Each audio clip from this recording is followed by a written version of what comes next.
So first of all, I did this week another J.J. Johnson transcription. I did "Hello Young Lovers." "Hello Young Lovers" was off of one of J.J.'s albums. "Blue Trombone" came out in 1958. The first song on the album, actually. If you don't know. So just talking about the style, and this solo in particular is actually a really long form to the tune, "Hello Young Lovers." It's actually a 72 bar form. So each A section is 16 bars, B section is 16 bars. So the form is really long, obviously, and he actually only did 2 choruses, but still it was like 144 measures. So quite a long 2-chorus solo. Also, it was pretty fast tempo, so it really doesn't take too long to get through. But anyway, so some of just JJ's style for this tune in particular. The first and last thing that he does actually is quote the melody. So one thing JJ's known for in all his improvisations is quoting the melody. In this case, he does it 3 or 4 times throughout, especially at the beginning and end. So it's kind of like full circle. Starts with a quote and comes back to a quote. Kind of pretty cool how he does that. Just especially with any JJ solo, and especially this one, it's very melodic throughout, and very creative ideas that almost sound like composed, like he wrote them down first. Another thing that helps with the kind of composed sound is just the fact that he hits every note that he tries to hit. Like he chips very few notes, and he's right in the center of the pitch of the notes that he plays, which is pretty cool. Another thing that makes it sound a little bit composed, which of course it's not, but gives it that sound, is the fact that he uses so much space. He uses a lot of rest. He knows how to make music breathe. So that really gives us a chance to kind of think about what he's playing as he's playing. It also gives him a chance to think about what he's playing. So he doesn't rush through, he doesn't chip notes. And he really doesn't play, like I said, he plays very melodically. He doesn't necessarily play a lot of notes. He's all about making it sound composed.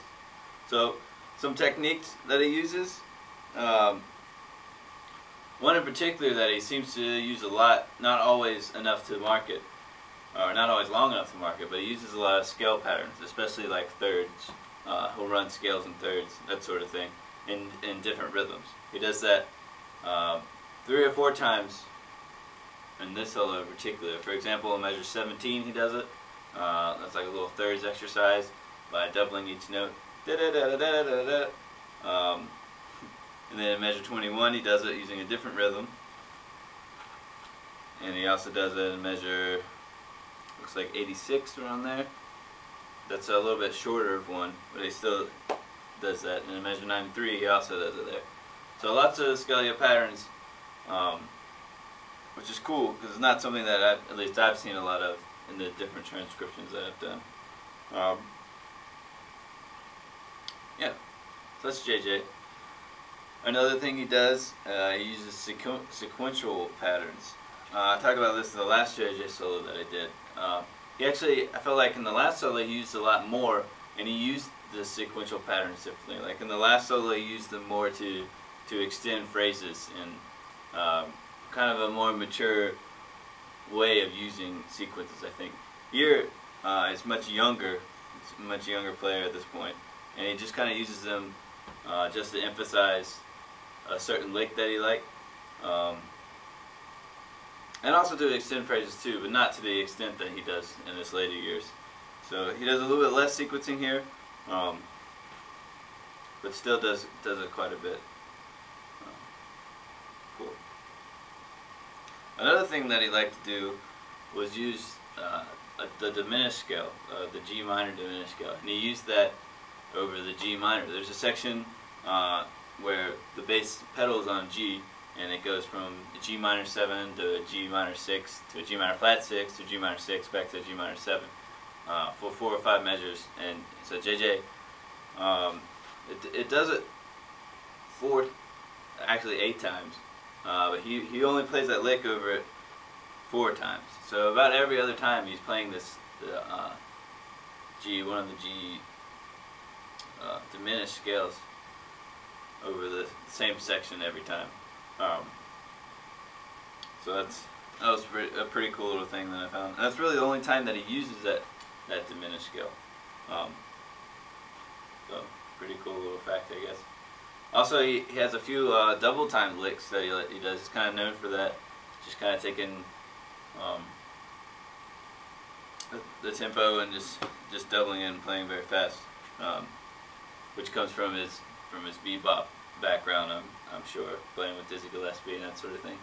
So he never really plays a full bebop scale, but he hints at it, and he plays enough of one that I marked it a couple times in his double time stuff there. Surprisingly, he only does the double time really once or twice in this solo. A lot of times he'll do like a section of double time, and the rhythm section will go with him, but not in this solo, probably because it was already pretty fast to begin with. So, but yeah, and he really doesn't use too many 7/3 resolutions, but there's a couple in there in his runs that he uses. There's one enclosure that he uses, so that's pretty interesting. And I counted that's in measure, the enclosure in measure 113.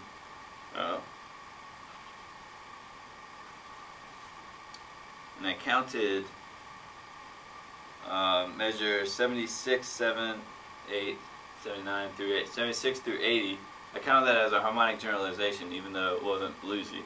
And I just said that because he plays a sequence there, and he's really just coming down the F major scale, but the chords are changing, and they don't necessarily fit in the F major scale.